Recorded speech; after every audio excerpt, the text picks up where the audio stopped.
And call to order for the Transportation Advisory Committee for Oregon City for April 16th. 16th. And Kim, would you please call the roll? Yep. Mr. Anderson? Here. Mr. Atkinson? Here. Mr. LaSalle? Here. Mr. McElroth? Here. Mr. Jessic is absent. Mr. Lyman? Here. Mr. Tom? Here. Okay. Next item would be approval of minutes. Does anybody have any changes or anything they want to do with them besides approval? I move approval of the minutes of March 19th, 2019. I second it. It's been moved and second to approve it. All in favor, say aye. Aye. Opposed? It carries. Agenda analysis. Does anybody want to make some changes to the agenda or bring something forward or push it back or otherwise alter it? Hearing nothing. Citizens' comments. As the citizen who wants to make comments filled out his comment sheet? I will fill one out after. Okay.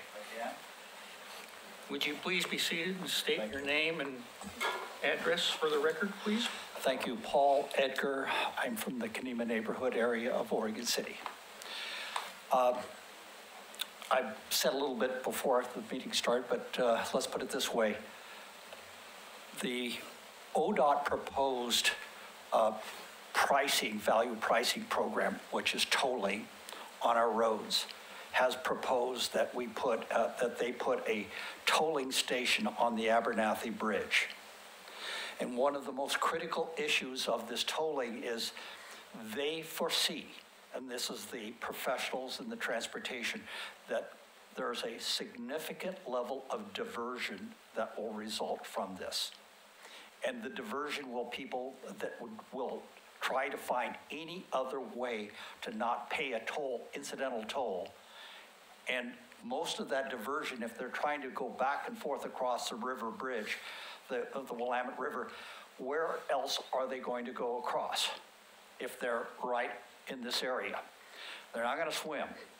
So, and they're usually going to be in their cars, so they're going to have to find a way to get across. But the key problem that comes with this is this traffic that could result into downtown Oregon City. And I've been a proponent of the Willamette Falls Legacy Project. And we take the Willamette Falls Legacy Project, it could bring in 3,000 visitors a day. And if we bring in 3,000 visitors, maybe 70 to 80% of those will come in cars. Right now, we have inadequate transit. So if we take that number of cars and we say that there's going to be maybe 2 or 2.5 people per car on average, we have a lot of people coming in. Where do they park? Then the next element of this equation that you guys have to take a look at is that they'll go walk up and they're going to have to find a place to park. They can't park in the Willamette Falls Legacy Project, so they're going to walk up to Main Street and Highway 99 and press the plunger to get a crosswalk. That's about 50 to 55 seconds on average. Highway 99 is a strategic urban freight route. I was on the Clackamas County Advisory Committee doing the plan, the STP. And this is one of the critical routes, and maybe 3,000 jobs are at stake if that road closes down. And a lot of investment. This is critical to Clackamas County, it's critical to the state of Oregon. So we've got these people coming in, traffic coming around, and literally, where do they park? And not a plan.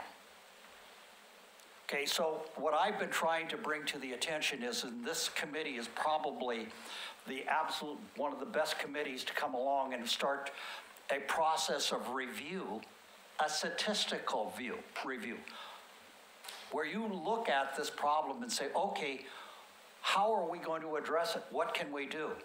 one of the options is literally has been to try to allow people to walk along. The old plan from, about 15 years ago was to build a path on top of the sewer line coming that goes under the bluff.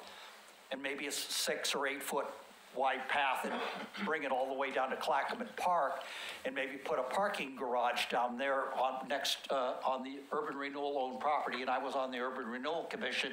And so I understand a lot of the properties we have, but that property is owned by the city's urban renewal district, and it's the properties just to the north of McDonald's, the 2 lots there. But we've got to have an open discussion, and we have to get a head start on it, because one of the issues was that they were talking about in an update at the City Commission Works session last Tuesday, was they'll wait till they have a critical event before they make adjustments. Well, if you wait till you have a critical event, the head of the planning for the Willamette Falls Legacy Project, Laura Turway, and the head of the nonprofit representing the Willamette Falls Legacy Project. There was the 3 of them that were reporting to the City Commission. And normally, if we're trying to find a solution and we're trying to push rocks uphill in a governmental world, this can be 3 to 5 years. And if we wait until catastrophe takes place, we're all in, we should stick our heads in the sand. So my request of you guys and of the city is that we get a head start on this as fast as we can. I would love to contribute. I asked Laura and I asked these people, I said, do we have a committee set up to evaluate all of these opportunities and options and what we could do just on transportation, parking, and how we can figure this out, what we're going to do? And said, no. And I said, oh, then maybe I should come here and make a statement to you guys and say, it's time that we figure this out. And I don't know if the City Commission's not doing it, if the Planning Commission's not doing it, maybe the Transportation Committee should be, put it on your agenda and try to figure out what are the impacts, what are the best things we could be doing, and be open-minded, because I'm telling you, this is a serious, serious implication. It could devastate all businesses in downtown Oregon City. It could virtually bankrupt them and close the whole thing down. And there are some things that could be done, and I don't want to be the first person to mention some of the things, so I would rather see you guys do it. I could contribute if you ever got to a point you wanted to have somebody do it, but I hope that you think it out. I hope the city thinks it out, because I believe this is a big issue. Thank you. Thank you.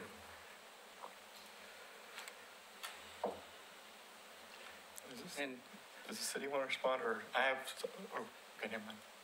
I don't know. There's no Go for response it. required. Yeah, they Huh? don't usually respond to citizen Okay. comments. Never mind, sorry. First time I've had that happen. Vance, Yes. would it be possible to have at a later date, to have a bit of a discussion on this when we can gather some mapping maybe from the GPS people and kind of see where and how these things might unfold? Yeah, we can certainly do it there at GIS folks and get whatever mapping or maps we need that we want to look at. And I think the answer, Henry, is yes, we can certainly set something like that up. Are you thinking about this group? Initially, yeah, it'd be good. Okay. And the other thing is, just as a statement, is having seen what's going on the bridge most afternoons from like 3 in the afternoon on, my guess is that West Wind is going to be very heavily affected also, because from what I can tell, there's traffic stacked up now to at least I-205 trying to get down and go south or north on McLaughlin during those events. So assuming that anybody detours from a tolling booth, there's that already existing. Certainly. Well, it's also southbound in the morning commute. Backs way, way back up north, Yeah. almost every morning. This isn't the only proposed toll section, I believe. I believe they're looking at tolling all the places where they widened from Stafford up to, well, up to, the Clackamas River, or maybe it's a little bit further beyond that. I've seen various options, and the one that I have heard as being the leading one is bridge, because it's the bottleneck.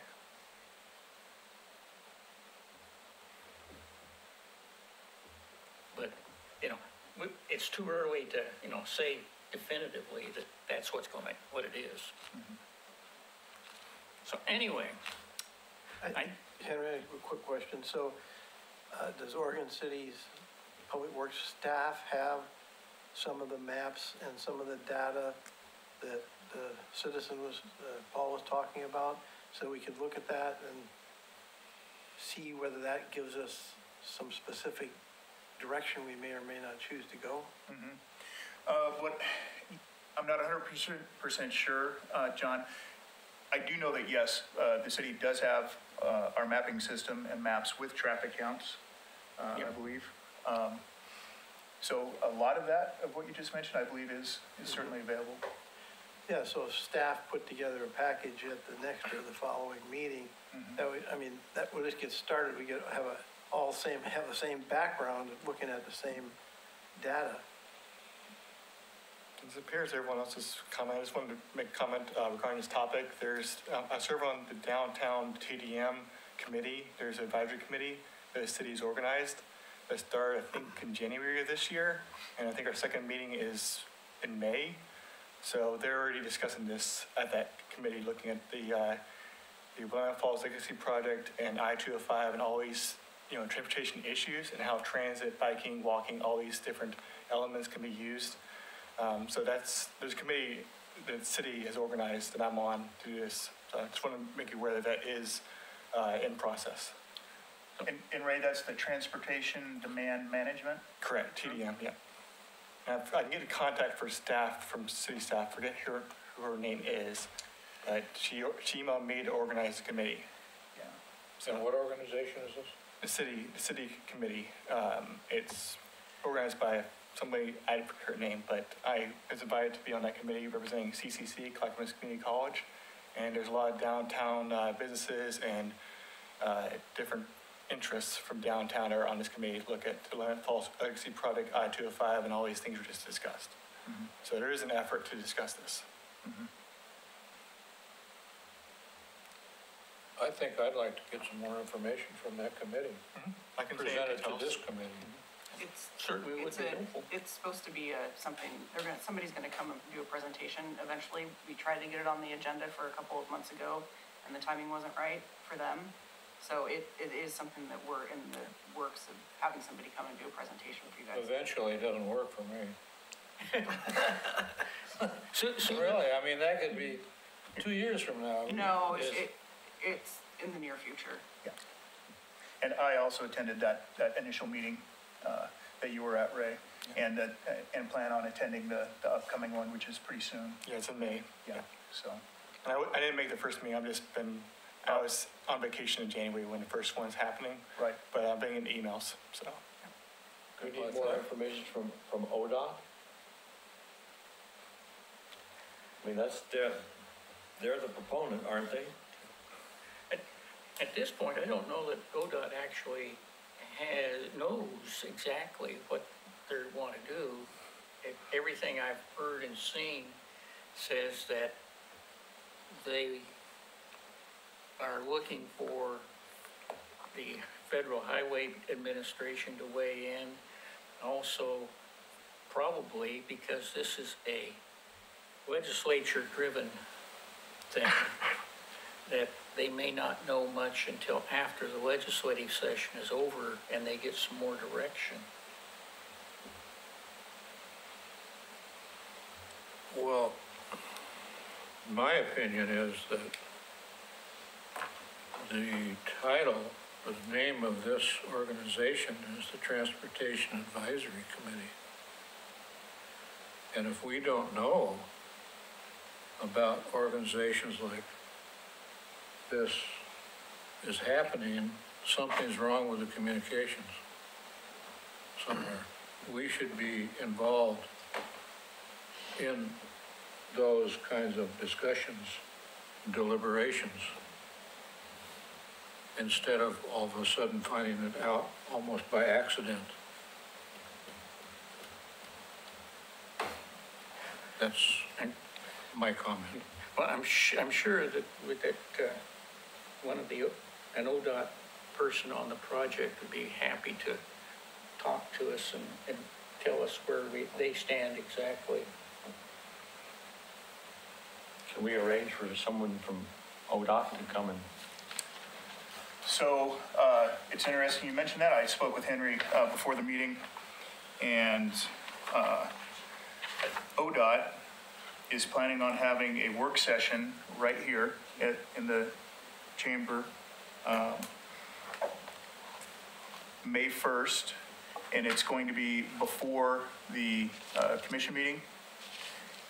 John thought it started at 6 o'clock, but he wanted me to confirm that, and I intend on letting you folks know exactly when that is.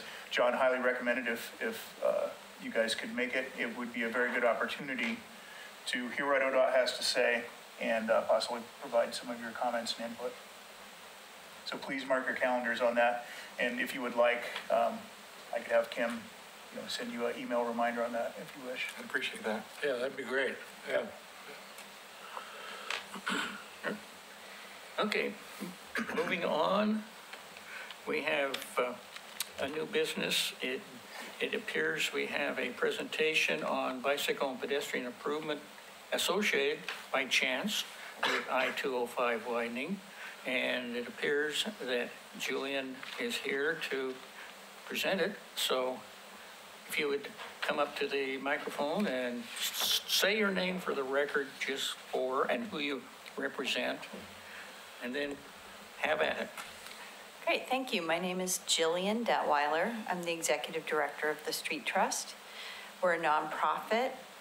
We do work throughout Oregon. We advocate for walking, biking, and transit. It should be safe and convenient. We have education, encouragement, and advocacy programs. So we teach kids bike safety education. We do the annual Bike More Challenge is our biggest encouragement program. And we have been involved in legislation on the state, local, and regional levels for almost 30 years. I really appreciate your time tonight. It was a delight getting here. I had never ridden the elevator before, and it kind of threw Google Maps for a loop. And I will say that Paul's comments are not a bad setup to what I want to bring to your attention, as well as, the discussion you just had regarding 205 and congestion pricing, and, maybe an upcoming presentation from ODOT. ODOT has a bicycle advisory committee, and they run projects by them. And the Street Trust was contacted by a couple of members of that committee because they really were disappointed in what ODOT is proposing for bicycles and pedestrians as part of the I-205 99E to Stafford Road improvements. That project will provide, 7 miles of lanes, new lanes in each direction. But the spirit of the state's bike bill is that when we make these kind of improvements for automobiles, we should also be improving conditions for cyclists and for pedestrians. And I think particularly as Oregon City is about to have a major regional attractor. You want to be positioned for people to get here all different ways. And we're seeing, for example, that the electric bike is really expanding the distance people can go by bicycling. And I can imagine, I came here by bus today, but I can imagine a really fun day from, Portland or Southeast Portland and Milwaukee by electric bike to Oregon City. The proposal for bikes and pedestrians as part of the I-205 project is that bikes and pedestrians will be directed to the shoulder of I-205. That is what ODOT is saying is the bicycle facility. So this area that we're talking about, a lot of I-205 has a separated multi-use path. There's 11 miles that doesn't. This area falls within that 11 miles. And the idea that people will be directed to a 12-foot freeway shoulder really does not seem to be an environment where anyone would actually feel comfortable walking and biking. Today, bikes and pedestrians are not allowed on the Abernathy Bridge. And ODOT is saying because they're not allowed, they don't have to provide for bikes and pedestrians in the future. We think, again, that falls short of the spirit of what the bike bill is intended to do, and that missing this opportunity to get, improvements for cars, but also for bikes and pedestrians to be able to cross the Willamette River is a real shame. And ODOT did study this. There are 7 alternatives. Any one of them would be acceptable to the street trusts and other advocates that have looked at it. What's not acceptable is the idea that someday in the future there will be a separate bridge for bikes and pedestrians. That would be great, but it won't happen. So I'm here to share with you what our opinion is. I'd love to have your feedback on it. You know the geography more than I do. I don't know if you get around much by bike or walking and would have some perceptions about that. I understand ODOT's budget is constrained, but they are I believe there will be an action on Thursday at the regional government, JPAC, to include this project in the priorities for the region's federal funding ask. And I believe at the federal level, improvements to for bikes and pedestrians would be decimal dust, and we would be silly not to try and get some real improvements that would make it possible for people to get from a thriving Oregon City to a thriving West Lynn on these new facilities in a way that's safe and comfortable. So I'm not an expert on these projects, but I accept your questions, comments, and I'd love to also have your support for what we're doing. Is there a ped bicycle crossing on I-205 over the Columbia River? Yes, there is. And would that be an example of maybe what they could do here? Yes. Can you describe that to us? I have ridden that. They built the bridge wide enough to provide a separated path for bikes and pedestrians. It connects to a lot of other, to a freeway adjacent but separated multi-use path.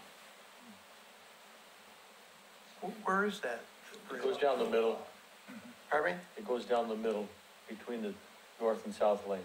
Yeah. So it's separated from the main traffic? Yeah. And I-5 also has a bike facility over the Columbia. I don't know what the 6 options are. Could you briefly describe them? Are they listed someplace? So I have the study that was done by HDR Let's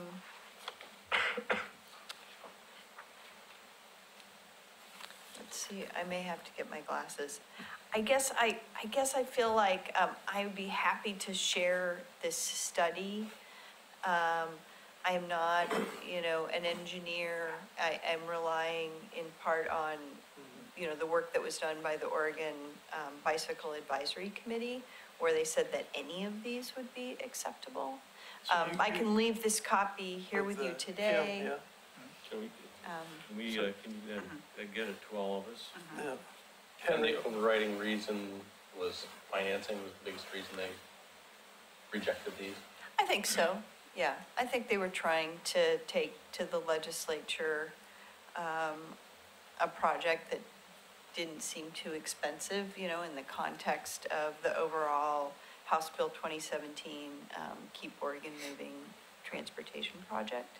So another example, and this may be one of the options they looked at, when ODOT upgraded the two I-84 bridges crossing the Sandy River in Troutdale, there was a huge discussion because we wanted Yes. an independent bridge. Yeah, And actually, environmental people were against it because there's a lot of sensitive environmental stuff there. Ultimately, they agreed on a 12-foot wide separate lane on the south bridge only, with a big barrier in the middle. yep, And they then tied in trails on both ends Yep. by going under the bridge in some places and connected to like 1,400 acres out there on the delta. And so, if you work them long enough, maybe you can find a way to do something like that. that example has been cited as, initially ODOT didn't plan Right. a facility, and through advocacy and encouragement and persuasion, they did ultimately expand that project. Part so of the it bikes is could it get connects across. with the quote 40-mile loop trail. Yeah. Which is much more than 40 miles long, Yeah. but at any rate, Yeah. it ties into that on the very east side of that whole system.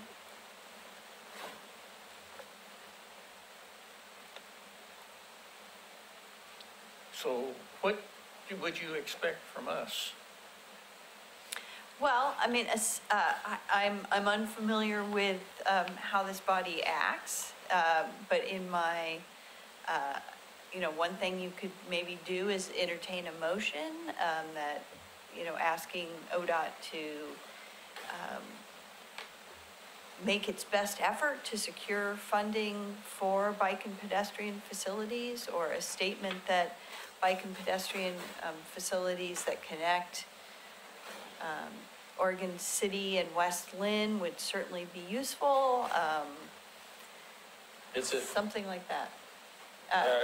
and here the street trust, if I'm reading this correctly, Yeah, either proposing a multi-use path adjacent to I-205 or a multi-use path along Borland Road. I mean, in terms of getting our support, is that something that you would want support on a specific area, or does vagueness help? Because what you're saying there is pretty broad and pretty vague for, basically we would be saying we like bicycles and that would be about it. Who do you want us to influence? well, I mean, one thing that is important to me is I'm gonna go to JPACT and on Thursday, and I'm really delighted to have at least shown you all the courtesy to know, like, I'm talking about your community and advocating for cyclists and pedestrians who live here, want to come here, and would travel through here. So if, I mean, something broad, like, we appreciate hearing about this, we'll follow up with ODOT. I mean, I would, again, I haven't seen you in action. I don't know what is typical for you. Is there a timeline that you're thinking of? Well, I think that this will go on for some time. This project is not funded. If, again, I am going to take the opportunity to ask that it be, if it goes into a federal package, that they expand the scope a little bit to include bikes and pedestrians. And we'll continue with ODOT. There will be a new director of ODOT. He or she may have a different perspective on the scope of this project as they explore congestion pricing, if that's a mechanism that helps pay for the project. That might be another opportunity to talk about making it easier for people, especially by bike, who might not be able to afford to pay a toll, or would certainly like to have an alternative, and let's reduce the number of cars that are using it and give people a choice as part of a congestion pricing scheme. One thing I'm trying to figure out is, do we want to do like a short version of motion to say supporting their efforts versus there's a letter of support in the packet that I don't know if we want to sign onto that or edit that in any way. So I don't know what avenue we want to proceed, but there are multiple options that I'm seeing here, and yeah. I think we need to have a discussion. Okay. Yeah, I mean, there's a lot of things in the letter that we have no jurisdiction over. Correct. And Yeah, if- and I hear you that. That was kind of the piece that I had written, working Sure. with people who knew more about it, that would sort of provide you with some context. So thanks for looking at it. If a letter is in order, I have made an alternative that does in fact support this, but is somewhat shorter. Yeah, terrific. And so if that is the way that the committee wants to go, I can pass it out for their review. Otherwise, whatever. But If we don't have a time crunch here, maybe Vance and John Lewis and our speaker here can get together or have a phone conference and talk about what information is available so we can have a decent discussion and what kinds of specific options they might look for us to take action on. So we have it kind of built up so we know what's going on, and we get some guidance that way, then we can mess with the 6 alternatives or whatever they are and make a recommendation. Pardon my ignorance, but where does the separated bike path on 205 end? In this 11, it goes up to the 11-mile blank. I believe it ends at Clackamas Town Center.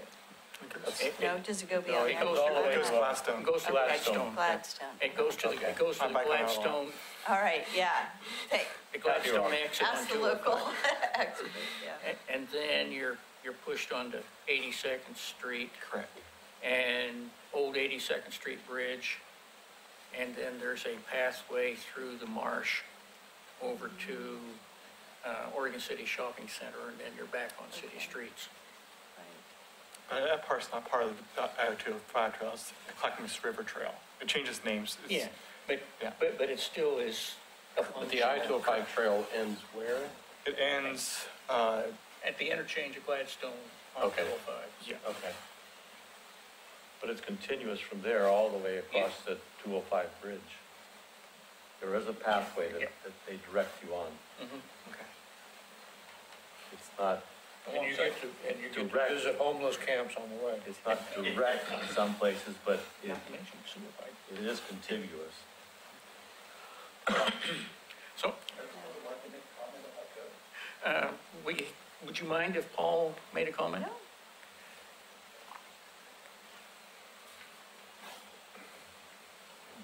Paul Edgar, Oregon City. To my great surprise, right now in Portland, more people are bike commuting into downtown Portland in peak periods than they're riding light rail. So bike commuting is real, and it's a big deal. But one of the things that issues here too is I've studied bike boulevards as an opportunity and option, and they are wonderful, and they provide a safe route. It's much like what is being proposed on Beaver Creek by the college. But one of the critical issues that we have is Portland Street in Gladstone was part of the old railroad streetcar rail deal, is now the bike path. And it handles a lot of traffic. And the plan was always to have it go across the bridge that Lake Oswego's Public Works, when they put the waterworks in, they diverted water and washed out the pillars to that bridge. And that bridge that was supposed to be the bike bridge across the Willamette River to connect the bike trail is the one that needs to be, is a real high priority, because that's really flat land and there's going to be a lot of people that are going to be coming that way. And if I was to look at some of the priorities to improve bike access and overall access, that would be one of the things we need to really take a look at, because people coming in on the primary access to Oregon City or biking are not going on 205 as much as they are taking that route. And right now we have to detour them all the way up to cross the old 82nd Bridge and then back down and across.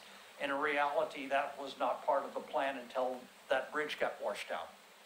And all I could turn around and tell you is yeah, I would, if I were to come back and say, we should be looking at how we connect people across, but maybe the safest or the least expensive way may not be right on the I-205 bridge and that widening, because as they try to widen it, and I've looked at the engineering drawings that they've been proposed, that they're trying to steal as much space as they can off of either side to try to get it and to keep their costs in line, at the same time do the seismic upgrades. It might be even a better approach to look at how are we going to connect West Linn and Oregon City for pedestrians in the overall view of the Willamette Falls Legacy Project, and how we can create this interconnections. And there could be some options. Again, I believe that you guys need to have an open mind on looking at every option and see what pencils out with the best ROI and the most, something that's going to give the most use, and be a win-win for Oregon City and for all bicyclists. And so I think this should be studied. I don't think it's time to arrive at one recommendation. I think you need to, again, this should be on top of the table, because we've got to be on top of everything with this access of how we get people in and out of Oregon City. And if bike helps, then let's take whatever crumbs we can get. And if walking helps, let's not rule anything out. Anyway, that's my opinion at this point. Thank you. Thank you.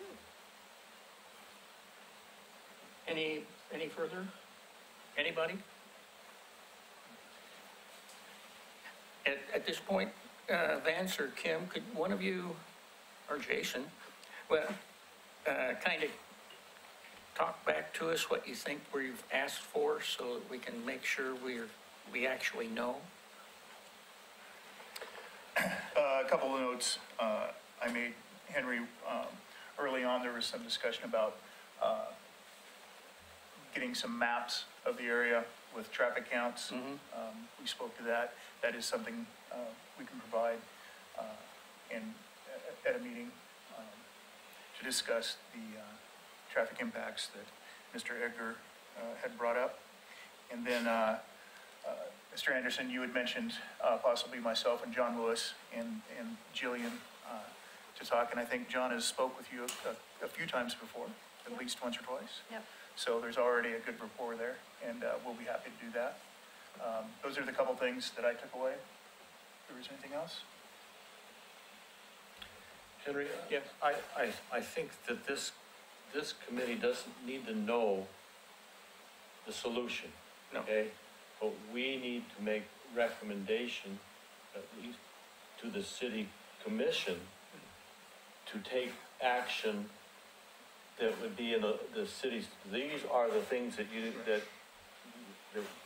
we are looking at, and this is some things that the city needs to take this stand. Maybe we make some recommendations that they need to ensure that pedestrian way is looked at, and what the impact of the toll road would be, and what are we going to do about legacy parking We may not have the answers, but we need to bring that up to them and say, these are genuine concerns that we'll keep looking at, and we advise the city commission to pay attention, or to I don't know, that they go ahead and I mean, we're their transportation experts, but they need to know, we need to advise them on what's going on. It does strike me that there is, and correct me if I'm wrong, Bob, but it's about time for annual report, isn't it? On what we've done. Yeah, it is, yeah. So that might be a very good thing to include in that. Or would it, that annual report, okay? Would it become part of a whole big thing and not have an impact that we'd want to? The annual report basically says we did X, Y, and Z over the past year. And when we massage the report, we can lead it in whatever direction we happen to want, because all they want to know is that we're not sitting here wasting time. That would be the annual report for 2019. Right. Yeah. And so it's easy enough to be able to say that, yes, we've accomplished some things, and on the horizon coming up in the future, we see X, Y, and Z as being things that will affect us and will need our discussion and will probably result in some sort of recommendation for your action at a later time. Would it be appropriate to also ask the commission to give us a little bit of direction of what they're wanting from us on these subjects? Because at the end of the day, we could spend a lot of time debating and deciding and then have them do nothing at all.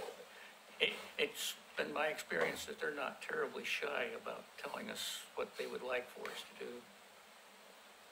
So I would expect them to be able to say, this is something we want you to continue looking into, or for them to say,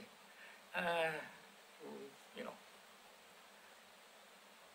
But it is an avenue that is coming up really soon for us. Because the city commission is the spokesperson to outside people for this committee. Correct. We don't go to outside No.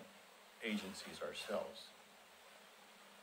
So to answer your question, the most we could do is write a letter or make a motion to the city commission that we liked your proposal, or We have in the past, when it was appropriate, we have issued our own support, which the city commission is very able to say, they overstepped.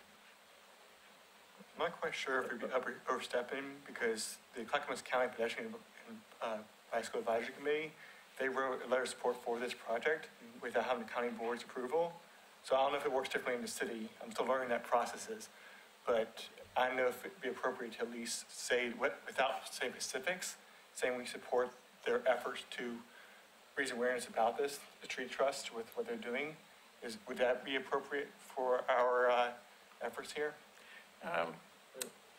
We don't have a voice like the planning commission or the zoning commission. They speak as a they are a body that can make decisions. They have, yes, they can make decisions subject to revision by the city commission.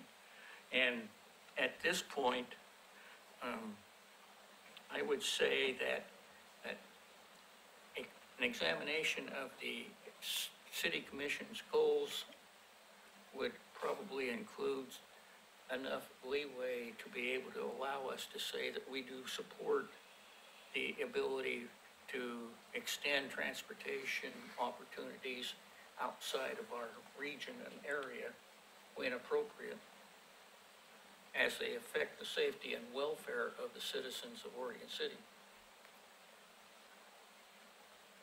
So I think there's ways to be able to deal with that. May I ask you a question of Paul? Is there some body that is, has recommendations on the 205 widening toll? The Clackamas County Transportation Advisory Committee that I've been on in the past has made recommendations, but in there, but the key representative on JPAC is Paul Savas, County Commissioner. And if you're really trying to get some traction and you're trying to present an issue that has merit for the Clackamas County, and particularly, and he's an Oak Grove type resident from unincorporated. Paul is the guy, but I've gone to the JPAC meetings and I'm an invited guest to most of the Metro Council meetings on transportation, and so I get all of the correspondence. And there's a lot of issues right now that are up, they're trying to sort out. And obviously, money is one of the biggest issues, but the I-205 widening project is a priority project that has ratcheted up to a high priority. And part of the problem is the system is breaking down, and there's been, in the last 2 years, there's been a 20% increase in the number of incidents of travel on our high roads and highways. So this rapid change is creating a lot of congestion, and the cost of congestion is now becoming a very, very important factor that's affecting everyone's pocketbooks. And so they're trying to come up with solutions, and all I can say is that it's moving ahead rapidly. 205 might end up being the highest priority project within the state because of some of the problems that they're having. As an example, at the I-84 to I-5 project over there, it's getting a lot of flack, and so it's now moving slowly. So my recommendation to you guys is to tell you that the one project that everyone seems to agree on is I-205, and I think it's going to happen. And I think that we as Oregon City have to get ahead of this issue of diversion and what will happen with value pricing in a toll booth scenario. We have to get ahead of this thing, because we are going to be clobbered to death. And if we don't make a statement, that's a statement that I would turn around and say, please put the tolling someplace else or figure it out. But people don't have an option. And its only option is going to be the old bridge. And so I just think you guys, this is one of those types of things, but it's all part of a big picture, and I try to stay ahead of it. And I just look at this one and say, wow, I think this one is going to hurt us probably as much as anything. And because I don't see a lot of people thinking through in long-term planning. So just please, Thank you, Paul. Open it up. And I don't want to prolong this. I highly doubt there will be any kind of toll booth. This will all be automated. You will be required to have an easy pass. There will be cameras that capture your license plate and bill you. And I just want to say that I don't think there will be a booth with the lines and the throwing your quarters in. I don't want people to have that perception of it. And, it may be a different charge, different times of day. The point of it will be to try and get people to make different choices. But they can't do that if there's not a safe and convenient option for them besides driving. Well, at this point, I'd like to thank you for your time and effort. Thank you for your time. I'm sure that probably at the next meeting, we'll have some sort of a thing to work on here. That is to say that I'm sure John's going to have an opinion. John Lewis? Yeah. Yeah. And so, before we actually, take and put the city staff on point, we probably need to run it by him. So, Well, again, thank you. Thank you. If I can get a copy of the study so I can, Yeah, sure. And I could send a PDF. Yeah, if you could send a PDF, that should work out great. Joanne, thank you. Thank you very much. I'd like to make a suggestion. I heard a request for a suggestion. Yes, I'd like, for staff, this kind of goes along with what I stated before, see if you can find out the organizations or groups that are studying the transportation impacts of the I-205 expansion and also the Willamette Falls Legacy Project.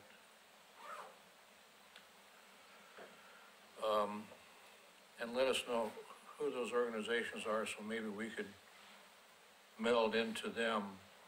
What I keep thinking back on is recently, in the last couple of years now, for many years, Oregon City had several different organizations that were working on tourism. But they're all separate organizations. And recently, they've been able to put all those organizations together, and it looks like they may be coming up with a pretty viable plan to organize tourism in Oregon City to Oregon City's advantage.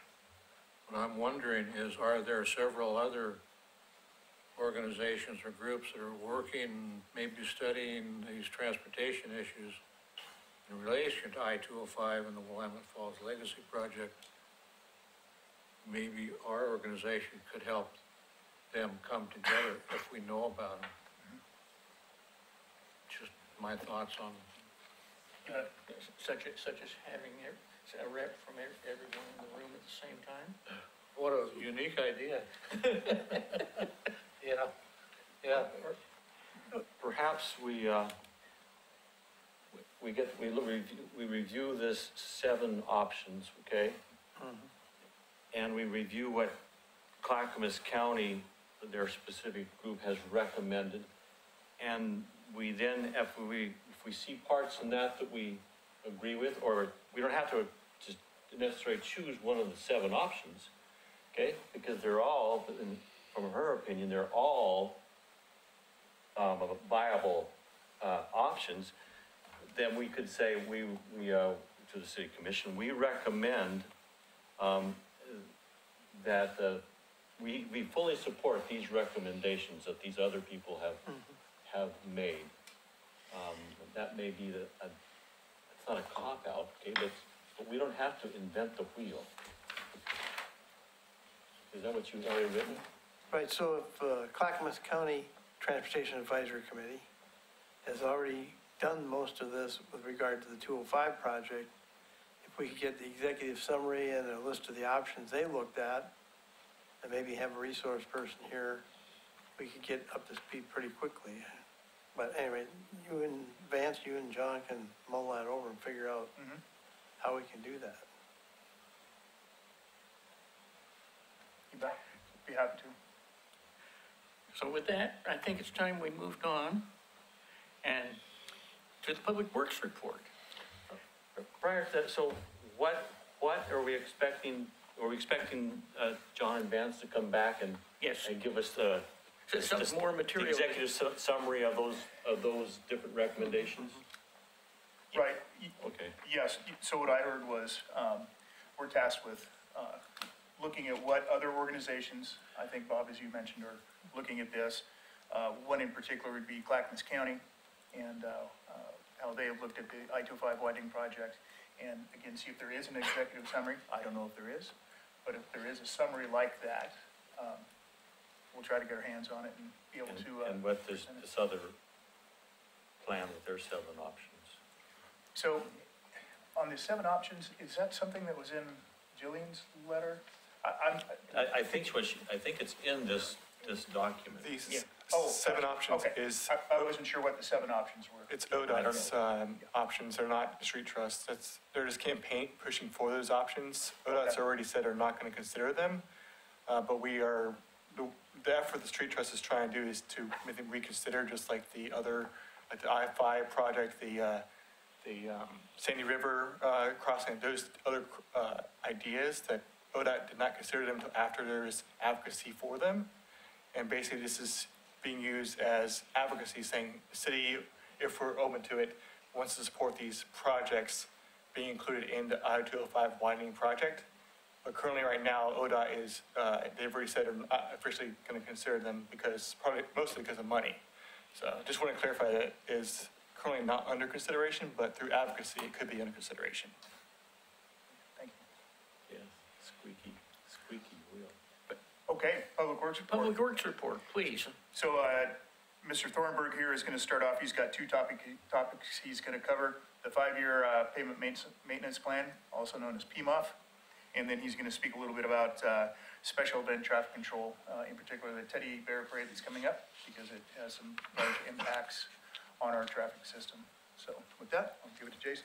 So, I guess the first one is the 5-year PMUF plan, and that map got attached, didn't it? Yes. I can't, usually I look at Kim's monitor when I'm talking.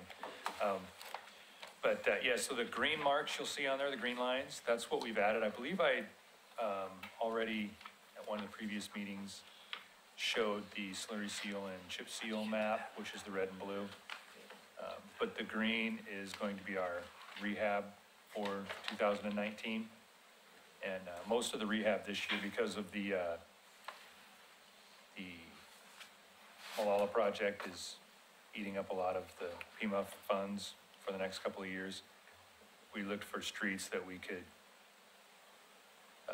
more easily overlay and do some rehab on. So we're doing some effort down in Kenema and Lynn Avenue and doing about $900,000 is all this year on the PMUF. But I just wanted to, now that we have that nailed down, I wanted to bring that up.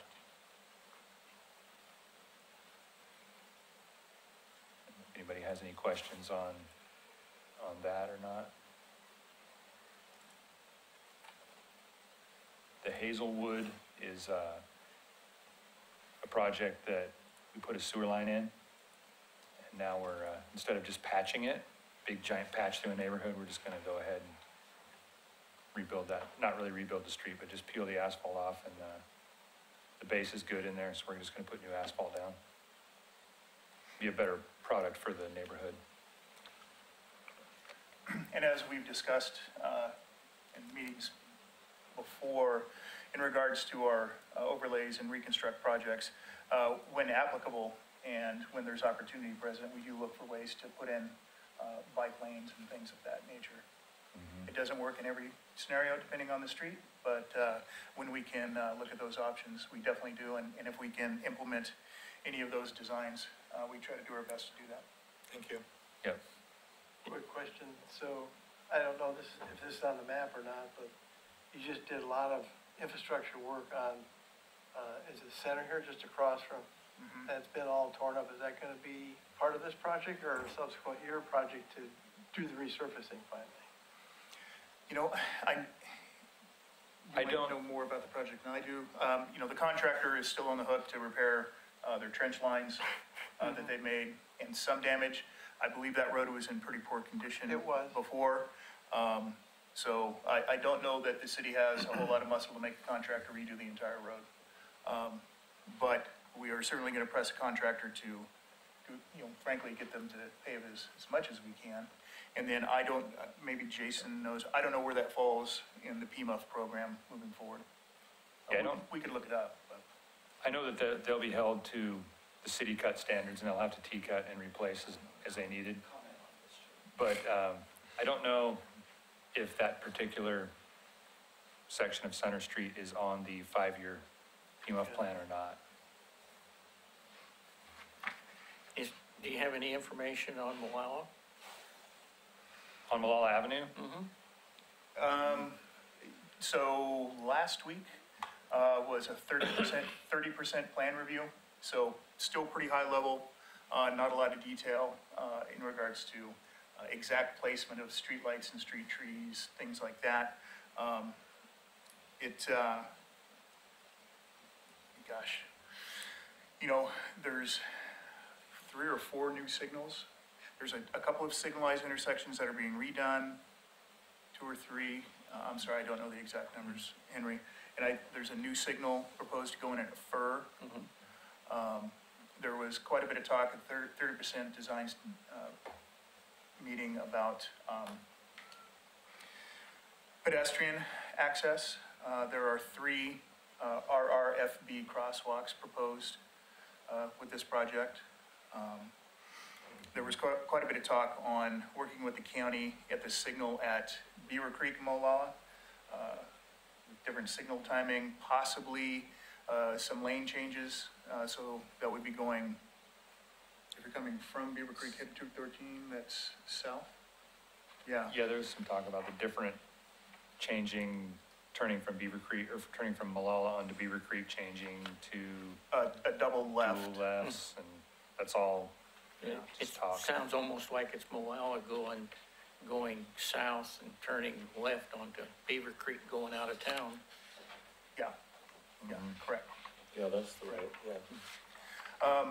Other than that, I attended the meeting, but So no real it- updates. But they're moving forward. That's the fairly important quickly. thing. That we haven't had a stall or anything. No, it's still moving forward. Yeah. Yeah. That's the good thing. We haven't had a stall. Keep it short, Paul.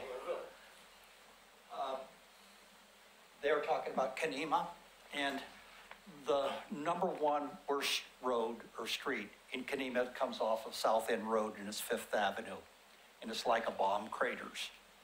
And in relationship to any of the other roads in Kanema, they look like pristine highways in relationship to that road.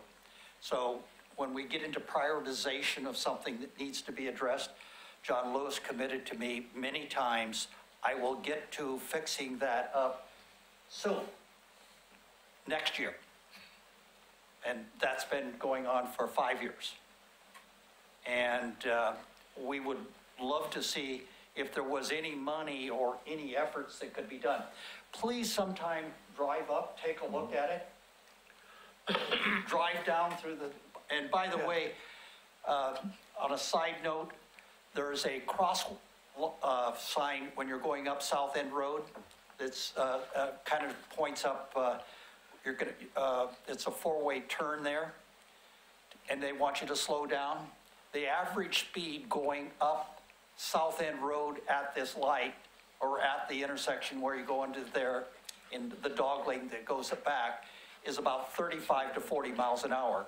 It's marked at 25.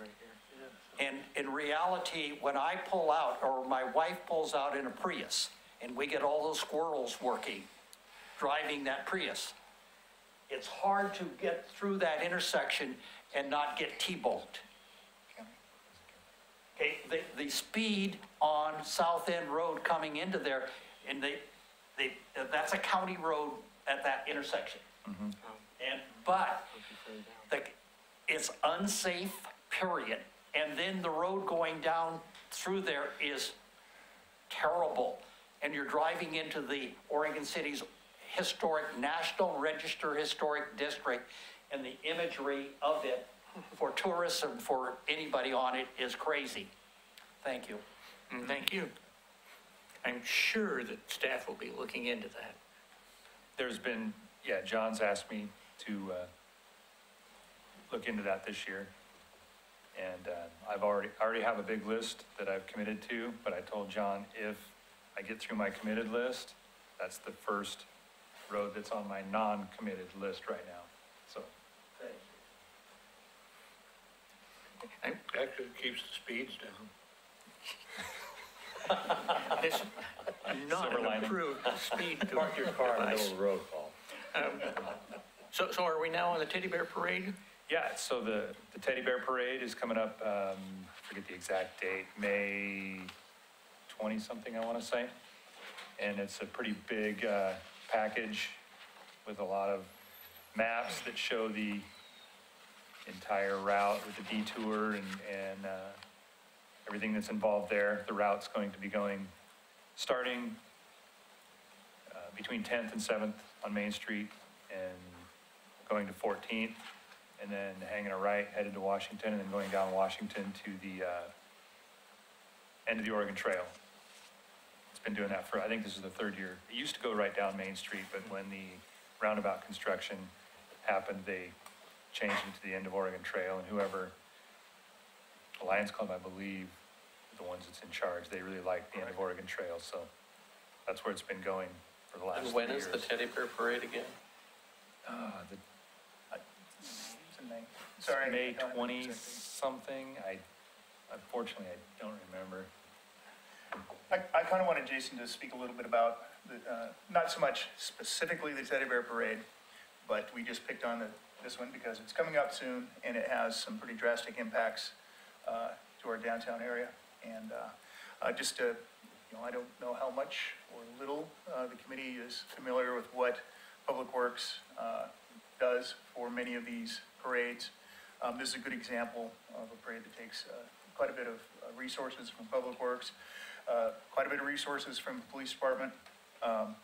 As Jason alluded to, the last 2 or 3 years, they've been doing the route that you see on the maps down 14th. Historically, the Teddy Bear Parade would go down Main and continue out Main Street, out the extension, and end up in Clackmont Park. We are going to approach the organizers of the parade, and it's too late to do it this year, so we're going to have them go down 14th like they wanted to. But we would really like to see them go back to their old route, which was down Main Street into Clackmont Park. We realize that the Cove Phase 2 is coming on board, but it's a Saturday parade. We feel confident that we can get the contractors working on that project to cease operations for about an hour while the parade goes by on a Saturday. The biggest reason being is much, much less impact to the motoring public, substantially. Less resources on our end to the tune of at least 1 or 2 Public Works personnel and their vehicles. The police department, if we were to go back to the Main Street route, would also not be required to staff as heavily, 1 to 2 officers there also. So again, this is not looking for any, real thoughts or anything. If you have some, I'd love to hear them, but I just kind of want to make you guys aware of some of these things that Public Works does in a good way. We're happy to do it, and Jason and his crew have been doing these for several years. They do it at a very high level, and they do a very good job in conjunction with the police department to keep people safe and traffic, flowing as best as they can. But it is a bit taxing on Public Works. Have you considered the impact of the new Cove apartments in relation to the original route? As it pertains to running a parade through there, Yes. we have pretty small impacts to the apartments. Frankly, with all those apartments there, you could argue that there's a whole bunch of people that live in those apartments that might enjoy getting out on their balcony and watching the parade go by. As long as the third-story ones don't throw teddy bears down from the third story. But yes, we did have that discussion. It's certainly not in stone yet, but it is something that I think we're going to push for moving forward. It certainly has been going on for a long time. I hear it's very popular. This will be Yes. my first year. Is there anything else you? Yes, just 2 other items I want to touch on very briefly. The vehicle registration fee, February 21st, that was adopted through the county commission. I don't know, I believe you gentlemen are probably very familiar with the numbers, but here's the numbers in a nutshell. It's $15 a year for motorcycles, $30 a year for vehicles, for cars and pickups. Of the funds collected by the county, 40% is distributed to the cities within Clackamas County. They distribute that money by population. Oregon City, we're at 34,240. In the numbers from the county, that equates to $690,807 that will come to Oregon City. So this is still out a little bit yet. John, I spoke with him a little bit about this for a little info. There's potential, it could be referred to the voters. That's unknown yet. That is something that could happen. Oregon City doesn't have a specific list of projects and roads at this time, but some of the things that we have been thinking about, how to use this money for some safe routes to school projects, certainly capacity projects within Oregon City city limits, opening up some of our roadways to help some of our more congested areas. And also some projects identified in the TSB that are partially SDC funded, but maybe are lacking in that funding a little bit. I'm sure we all have opinions on where some of that money should be used by category. Absolutely, and John and I discussed, this is a perfect opportunity for the city to get feedback from the TAC committee on things that you folks have observed, been told about, have talked about, or things have been brought to you by citizens. And it would be a great time to have those discussions. Perhaps we could have that at an early date so that it can be worked out and be put before the commission. Yeah. Oh, one thing, sir, I did not get word on, I don't know the timing of this. I don't know at this point when Oregon City can expect to see this money come in. Obviously, it's going to be a year or two because the county has to implement this decision, collect the money, and then divvy it up. As I understand it, and I could easily be wrong because I wasn't paying that much attention when I heard it, but my understanding is that they're going to start collecting it on the 1st of June of this year. That would make sense, coinciding with this one. Yeah, and of course, it's going to go through Oregon Department of Revenue. And so they'll take a cut and it'll come back. So it'll be a year, probably 18 months before you see the first, if anything. Right. And unknown yet if the county will divvy up or dole out these funds incrementally. Will they wait to the end of the fiscal year and give all the cities within Clackamas County the money? That's I rather doubt that the state will give it to Clackamas County before any time soon. Right. There is that component also. I believe, isn't this related to the new county advisory committee that they created for unincorporated areas for roads? I saw some email like a couple weeks ago about they're requesting applicants for this new advisory committee for areas in unincorporated county to use, I think it's for this funding source. So if they're already getting an advisory committee together for identifying which road projects to use for that, then it sounds like we should be probably planning the same timeline as they are. So, and I think that email just sounded like a month ago. So just saying, I don't think we need to wait a year because it sounds like the county is already preparing for it like this year. So, right. Yeah, I wasn't inferring this committee needs to wait a year. It's more unknown when the funds are going to come in. Okay. Certainly the discussions about what roads, what types of things does the city want to address first? Is it safe routes to school? Is it congestion issues, things like that? Certainly, Ray, I think those discussions are going to happen sooner or later. Yep. I think tied in with safe routes to schools would be the subject which I brought up when this was first mentioned several months ago, is sidewalks. A lot of people talk to me about sidewalks or lack thereof. Right. And what'll be interesting, sir, is if it may depend on the language of how the money can be spent.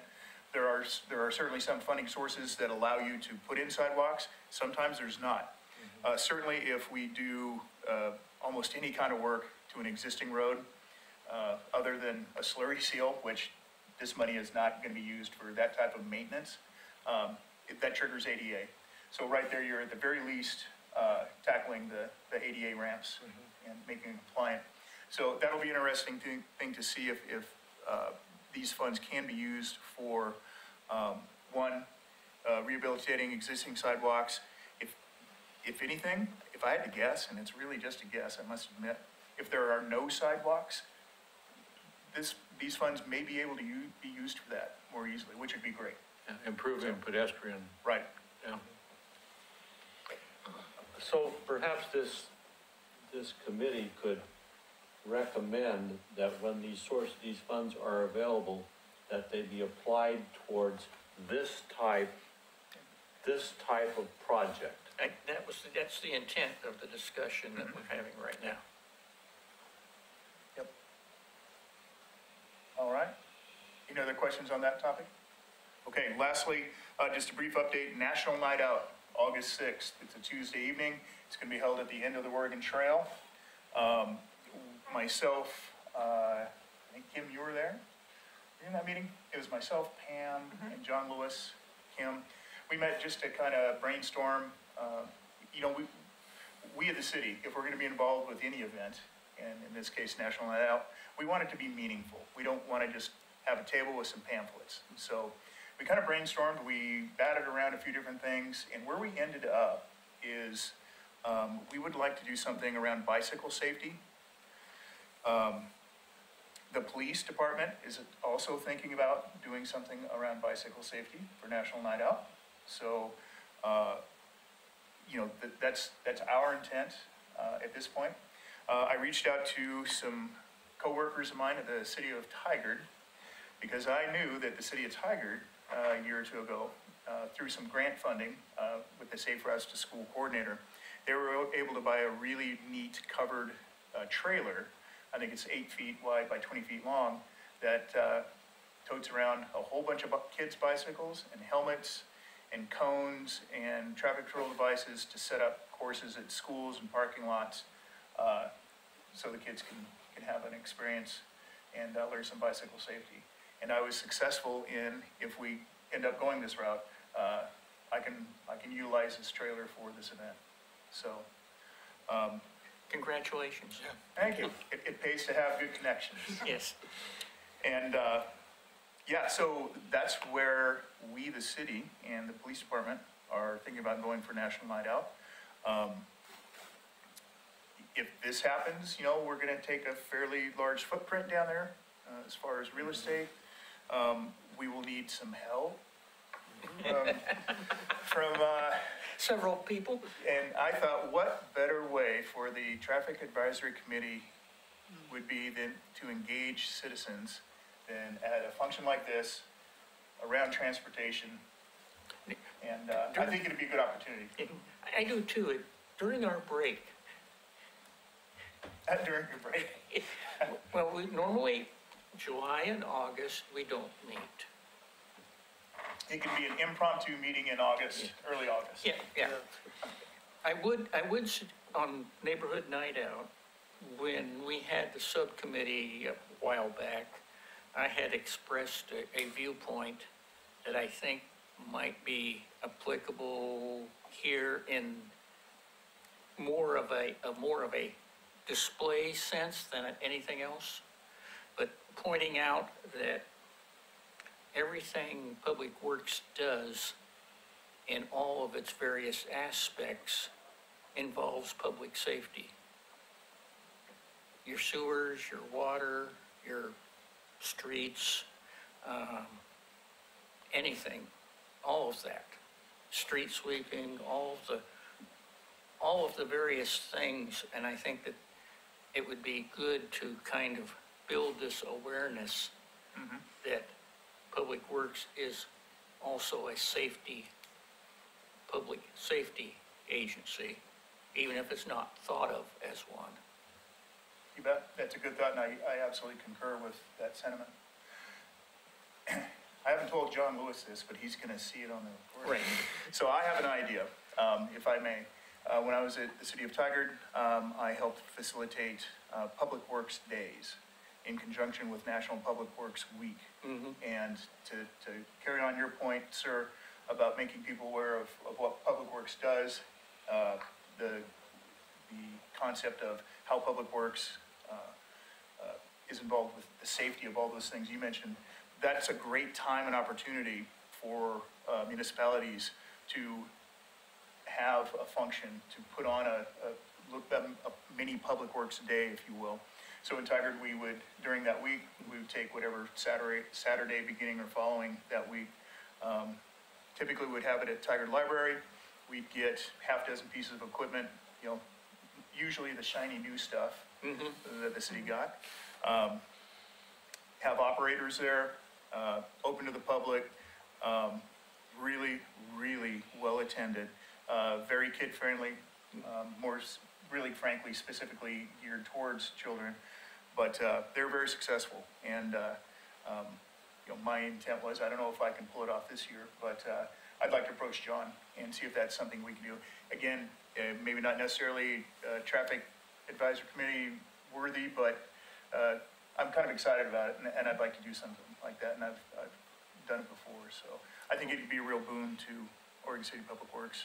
And again, not to mention the safety aspect, but just being able, it's another way that Public Works can kind of tell our story, right, to the citizens and show them what we do. And we've had, you know, they're very successful. I make a motion that we fully support Vance in his Public Works Day. Second. Fantastic. Thank you. Been moved and seconded. Shall we vote or any discussion? And voting. All in favor, say aye. Aye. All opposed?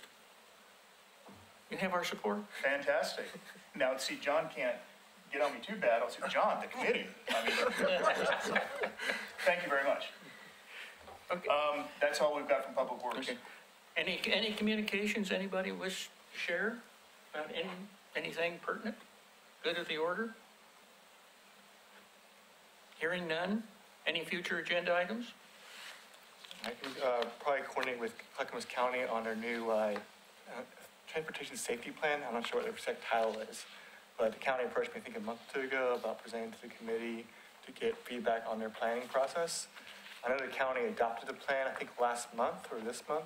So the plan's already adopted, it's just a matter of implementing it. So I just wanted to raise awareness about, and I know last month that I sort of, for this agenda, sort of got things on it last minute. So hopefully this time preparing more in advance to get things on the agenda in a more proper manner.